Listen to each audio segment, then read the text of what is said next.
अज़ान गिरामी, मैंने गुज़श्ता बरस भी 2021 से मुताल्लिक़ कुछ मारूज़ात पेश किए थे, इसलिए क्योंकि गुज़श्ता बरस से या उससे गुज़श्ता बरस मैंने जो कुछ पेश किया वो सही था, तो लाज़मी नहीं कि आइंदा 2022 से मुताल्लिक़ अगर मैं कुछ कहूँ तो वो भी सही हो।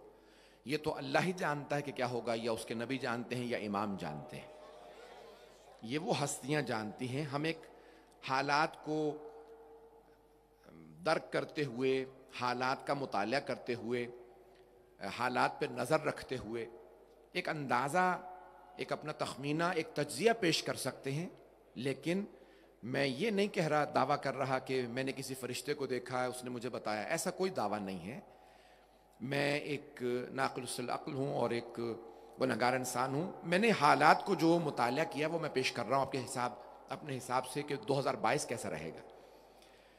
तो अज़ान गिरामी, ना नजूमी हूँ ना इल्म नजूम से पेश कर रहा हूँ, बल्कि एक अपने अंदाजे से अपना तज्ज़िया, हालात की स्टडी, कुरान और हदीस की जो हमारे मुतालियात हैं उसकी रोशनी में 2022 से मुताल्लिक़ 3 पहलुओं को पेश करूँगा। एक ख़ुद कोरोना वायरस के हालात को, सियासी हालात को और इक़्तिसादी हालात को। थोड़ा वक्त लूँगा इसमें। पहली बात यह है कि जो कोरोना वायरस के मुसलसल हालात तब्दील हो रहे हैं, 2 साल गुजर चुके, 2022 में भी ये कोरोना वायरस ख़त्म होता नज़र नहीं आ रहा। जो बहुत से लोग कहते थे एंडेमिक है, अब पेंडेमिक नहीं रहा, अब ख़त्म हो रहा है, नहीं, नया वेरिएंट आ चुका है ओमिक्रॉन के नाम से। अभी और वेरिएंट्स आएंगे, अभी हालात और बिगड़ेंगे। तो हालात फ़ौरन काबू में नहीं आएंगे, बल्कि और बिगड़ेंगे। यूरोप के बाज़ ममालिक ने शर्त रख दी है, कानून बना दिया है कि वैक्सीन लगवाना ज़रूरी है, जिस पे बहुत ज़्यादा मुज़ाहरात भी हुए। हॉलैंड में देख लीजिए, ऑस्ट्रिया में देख लीजिए। तो आइंदा ये पाबंदियां लगेंगी वैक्सीन के हवाले से, ऐसे बहुत से हालात बनेंगे, अभी बहुत कुछ होगा। तो सब्र रखें, ईमान का दामन थामे रखें। परेशान वो हों जो खुदा को मानते नहीं, जो अल्लाह पे ईमान रखते हैं, उसके रसूल पे ईमान रखते हैं, और हम जैसे जो किसी हुज्जत खुदा पे ईमान रखते हैं। तो अज़ान गिरामी, मैं बहुत ज़्यादा सियासी लिहाज से परेशान नहीं करूँगा हजरात को। सारी दुनिया सुन रही है, मुझे मालूम है कि पाकिस्तान को कर्ज़े देने वालों में एक वो भी है, तो कर्ज़े बंद ना हो मेरी वजह से कहीं, और कर्ज़ा कहीं वापस ना मांग ले। ये हुकूमत का नज़रिया नहीं है, अली रज़ा रिज़वी का नज़रिया। तो मैं पेश करता चलूँ। मैंने पहले भी कहा है, मुझे रोको नहीं, मैं जो बोलता हूँ। मैं सियासी तज्जिया नहीं करता, लेकिन जब करता हूं तो जो सच समझता हूं, हक समझता हूं, वही पेश करता हूं। तो ये अफराद ये क्या दीन समझाएंगे, क्या दीन समझेंगे कि जो हाजियों के पैसे से शराब पी लेते हों, तो वो क्या दीन को समझाएंगे, वो क्या दुनिया के कोरोना वायरस को रोकेंगे। अज़ीज़ान गिरामी, आज अगर दुनिया समझना चाहती है ना कि कोरोना वायरस रुकता कैसे है, जरा करबला आके देखें। आशूरे और अरबाइन पे 70 लाख से ज्यादा मजमा आशूरे पे था, 1.5 करोड़ से ज्यादा मजमा अरबाइन पे था। अज़ान गिरामी, ये मुक़द्दस मकामात, दुआएं, इबादात बीमारियां रोकती हैं, बढ़ाती नहीं हैं। मैं ये नहीं कहता एहतियात ना कीजिए, मास्क ना पहने, सैनिटाइजर इस्तेमाल ना करें, नहीं, एहतियात करें, सैनिटाइजर इस्तेमाल करें, सब कुछ करें, लेकिन इबादतें ना रोकें, हज और उम्रा ना रोकें, ज़ियारात ना रोकें। ये चलती रहेंगी तो बीमारियां टलती रहेंगी। बात पहुंच रही है ना ज़ारी ग्रामी? तो पहला तज़िया मैंने कोरोना वायरस, बहुत तेजी से चलूंगा। तो कोरोना वायरस अभी चलेगा, परेशान होने की जरूरत नहीं है। ना मैं कहता हूं कि वैक्सीन ना लगवाओ, नहीं, मैंने खुद वैक्सीन लगवाया है, वैक्सीन लगवाएं बेशक। हर तरह के तज़िये चल रहे हैं, वैक्सीन लगवाने वाला मर जाएगा, ना लगवाने वाला मर जाएगा। प्रोपेगेंडे बहुत हैं, उसमें से हकीकत को निकालना आसान नहीं है। तो बहुत ज़्यादा इस वक्त प्रोपेगेंडे चल रहे हैं हर तरफ से। तो अज़ीज़ान गिरामी, पहली बात, कोरोना वायरस की तरफ से परेशान ना हो। हमारे पास दुआएं हैं, ज़ियारत आशूरा है, ज़ियारत वारिसा है, हज से किसा है, कुरान करीम, सबसे बड़ी वो बात। तो कुरान पढ़ते रहिए, सूरह फातिहा पढ़ते रहें, सलावात पढ़ते रहें, ये चीज़ें वो हैं जो आपको बचाएंगी। दूसरा हालात से मुताल्लिक पेश कर दूं, इख्तिसाद से मुताल्लिक, अगर सुनना पसंद फरमाएंगे। मैंने पहले भी तज्जिया पेश किया था, सुन लीजिए, मैं गलत हो सकता हूं। इस वक्त सबसे बड़ी जो चाइना की, चीन की डेवलपमेंट कंपनी है एवरग्रांड, वो डिफॉल्ट कर चुकी है। दूसरी कंपनी ने भी आज ऐलान कर दिया, वो भी डिफॉल्ट कर रही है। अमेरिका ने, यूरोप ने ऐलान कर दिया कि अगर वो डिफॉल्ट करती है तो पूरी दुनिया पे उसका असर पड़ेगा। हाउसिंग मार्केट जिसे कहा जाता है, यानी मकानों की कीमतें वो अचानक गिरेंगी और दुनिया के अंदर एक बहुत बड़ा बहरान भी पैदा होगा। तो 2022 को क्राइसिस का या बहरानों का साल कहा जा सकता है। तो इसके अंदर मकानों की कीमतें बहुत ज्यादा गिरेंगी, फौरन नहीं, एक मुल्क में गिरती है फिर दूसरा, तीसरा, जो जो कनेक्टेड हैं, जो मुत्तसिल हैं, वो सब आहिस्ता आहिस्ता उसके अंदर ये मसाइल आएंगे। बहुत बड़ा तज्जिया अमेरिका के अंदर किया जा रहा है कि खुद अमेरिका की जो स्टॉक मार्केट है वो क्रैश करेगी। लोग 1928 या 1929 का जो क्रैश हुआ था उसे भी भूल जाएंगे कि शायद 50% तक जो है वो स्टॉक मार्केट गिर जाए। बाज लोगों का तज्जिया ये है, मैं हतमी तौर पे कुछ नहीं कह सकता। तो अब इक्तिसादी बहरान तो आएंगे, मकानों की कीमतें, इफरात ज़र, इन्फ्लेशन जिसे कहा जाता है कि कीमतों के अंदर, यानी आज रुपए 100 रुपए में जो आप ले लेते थे वो 1000 रुपए में भी चीजें नहीं आती। तो इफरात ज़र होगा, इन्फ्लेशन होगी, पैसे की कीमत गिर जाएगी। सिर्फ ये पाकिस्तान में नहीं हो रहा, दुनिया भर में हो रहा। हाँ, यहां कुछ ज्यादा ही हालात खराब है। पाकिस्तान से मुतालिक भी इख्तिताम पे पेश करूंगा ताकि लोग सब्र और तहम्मुल से सुन लें। तो जाने के एक तो इख्तिसादी हालात, मजीद सियासी हालात से मुतालिक भी मुख्तसर तज़किया सुन लीजिए कि दुनिया भर में बहुत सी सियासी तब्दीलियां आएंगी।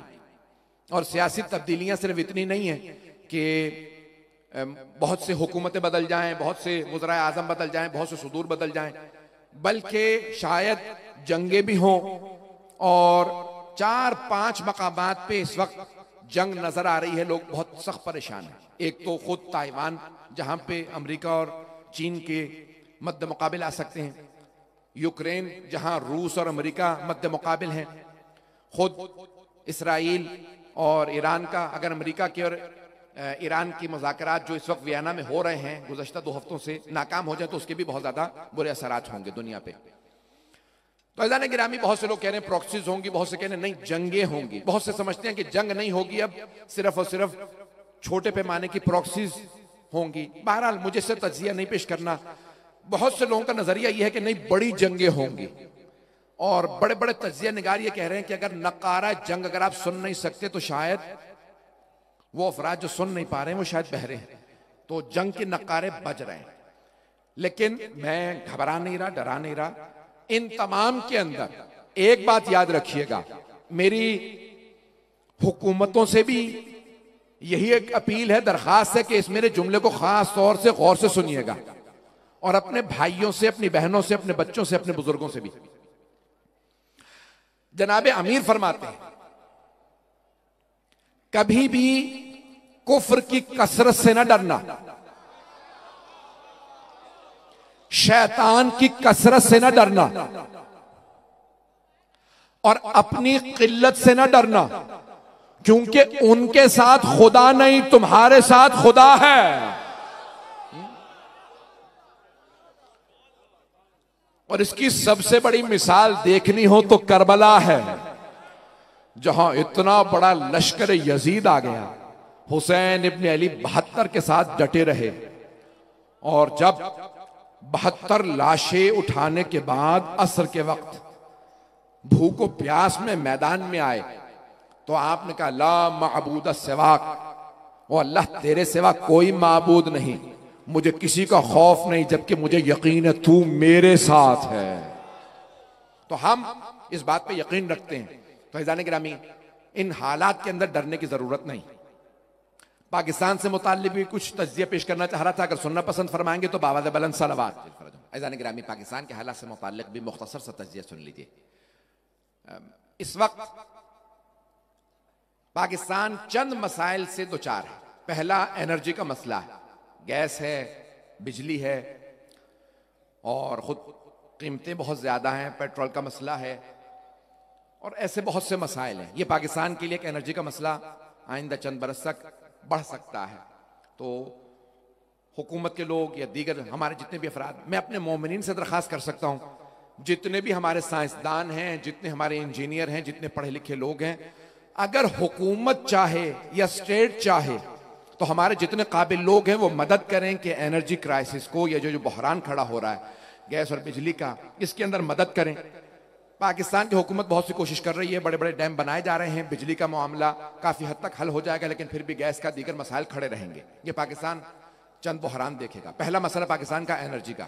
दूसरा जो मसला पाकिस्तान के लिए आइंदा भी कुछ अरसे चलेगा, वो पाकिस्तान के अंदर ये इफरात ज़र का मसला है और कर्जे, इसके अंदर करप्शन।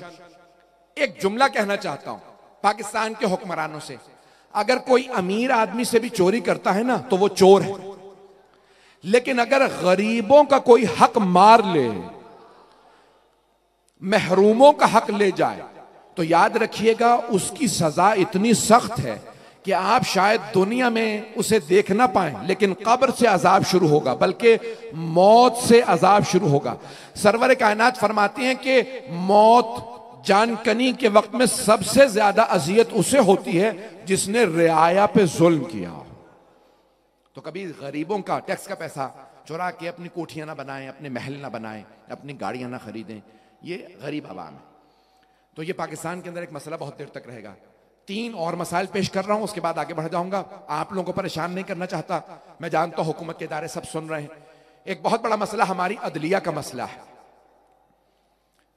तो हमारी अगर अदलिया इंसाफ फराहम करने लगे तो जितने भी लॉ इन्फोर्समेंट एजेंसीज हैं, जितने भी हमारे कानून नाफिज करने वाले इदारे हैं, वो उन सब की इस्लाह हो जाएगी। पुलिस की इस्लाह हो जाएगी, जितने इदारे हैं सबकी इस्लाह हो जाएगी, अगर उन्हें यह पता हो कि अदालतों से इंसाफ आने लगेगा। मैं जानता हूं सख्त जुमले कह रहा हूं, क्योंकि अदलिया का मुझे ज्यादा भुगतना पड़ सकता है, पाबंदियां लगाना उन्हीं के हाथ पे होता है। मुझे परवाह नहीं है। जनाब अमीर अलैहिस्सलाम ने भी जब जब नाइंसाफी हुई तो आपने आवाज बुलंद की, और सब हुक्मरानों ने कहा अगर अली ना होते तो हम हलाक हो जाते। 70 मकामात पे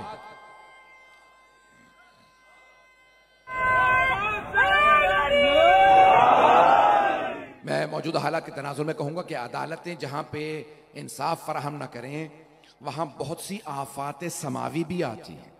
याद रखिएगा, जब तक जुल्म के खिलाफ आवाज बुलंद ना की जाए, जुल्म बढ़ता रहता है और नतीजा सबको भुगतना होता है। उसकी सादा से मिसाल दे रहा हूं।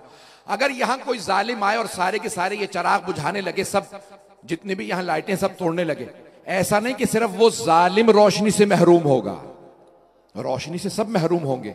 फरीजा लोग जो यहां बैठे हैं उनका यह है, इन रोशनियों को तोड़ने वाले के हाथ को रोके। बात पहुंच रही है हजरात तक? नज़ारे गिरामी, इसलिए अदालतों को इंसाफ फराहम करना जरूरी है। अगर वो फराहम ना करें तो उनके खिलाफ आवाज भी बुलंद करना जरूरी। चौथा मसला जो पेश करना चाहता हूं, बहुत जल्दी जल्दी चल रहा हूं। पाकिस्तान के अंदर बहुत से मसाइल हैं, मसाइलिस्तान बनता चला जा रहा है, लेकिन याद रखिएगा यहां बसने वाले कसीर तादाद में शिया, इनका फरीजा यह बनता है फैसलों में हिस्सा लें, सिर्फ सर्विस प्रोवाइड ना करें, बल्कि जब हुकूमतें बने तो फैसलों में हिस्सा लें। अगर हुकूमत फैसला करती है और हम खामोश बैठे रहते हैं, फिर हमारा हक नहीं बनता कि कहें कि तुमने हमें फैसले में शरीक नहीं किया। फैसले में हिस्सा लें। अगर गलत फैसला हो रहा हो तो आवाज बुलंद करें। तमाम फैसलों में हमें हिस्सा लेना जरूरी है। मुझे नहीं मालूम मैं बात पहुंचा पा रहा हूं या नहीं। पाकिस्तान बनाने वाले शिया थे, कायदे आजम मोहम्मद अली जिन्ना शिया थे, जिन नवाबों ने राजाओं ने पैसा लगाया वो सब शिया थे। आने वाले बसने वालों में शिया भी थे, दूसरे भी थे। अजीजाने गिरामी, जब फैसले हों तो हिस्सा लीजिए। तमाशबीन न बने कि हुकूमत जो मर्जी फैसला करते देखते रहे। नहीं, हमें इन हुकूमत के फैसलों में हिस्सा लेना और सिर्फ देखे मत, तमाम के तमाम इदारों में हिस्सा बनिए। चाहे फौज का इदारा हो, चाहे एस्टेब्लिशमेंट हो, पुलिस हो, तमाम इदारों में जाए। वो उलमा जो कहते हैं हिस्सा मत लो, खबरदार, उनकी मत सुनिएगा, हिस्सा मत लो, तमाशबीन बने रहो। इसका मतलब है ये मुल्क छोड़ दो अगर बैठे रहो। हमें इस मुल्क में रहना है, हमें इसके तमाम इदारों में हिस्सेदार बनना चाहिए। हम हर जगह पे अपनी सर्विस भी दें, फैसला भी करें। बहुत खुल के बोलूंगा, फैसला नहीं करोगे तो इस हुकूमत के तमाम फैसलों के ऊपर तनकीद का हक नहीं रहता। तनकीद का हक तब बनता है जब फैसलों में भी हिस्सा रहो और उन फैसलों के अंदर कहो ये फैसला खिलाफ शरीयत, ये फैसला खिलाफ कुरान, ये फैसला कुरान हदीस है। तमाम फैसलों में हमारा हिस्सा बनता है। मैं बहुत सा इसमें बोल सकता हूं, लेकिन ज्यादा नहीं बोलना चाहता। तो इसमें हिस्सा लेना हमारा फर्ज है ताकि हम इस्लाह कर सकें। जानना भी जरूरी है, फैसलों में हिस्सा लेना भी जरूरी है। आखिरी बात पेश करूंगा, जनाब सैयदा की खुशनुदी के लिए बाबा ने बुलंद सलवात पढ़े।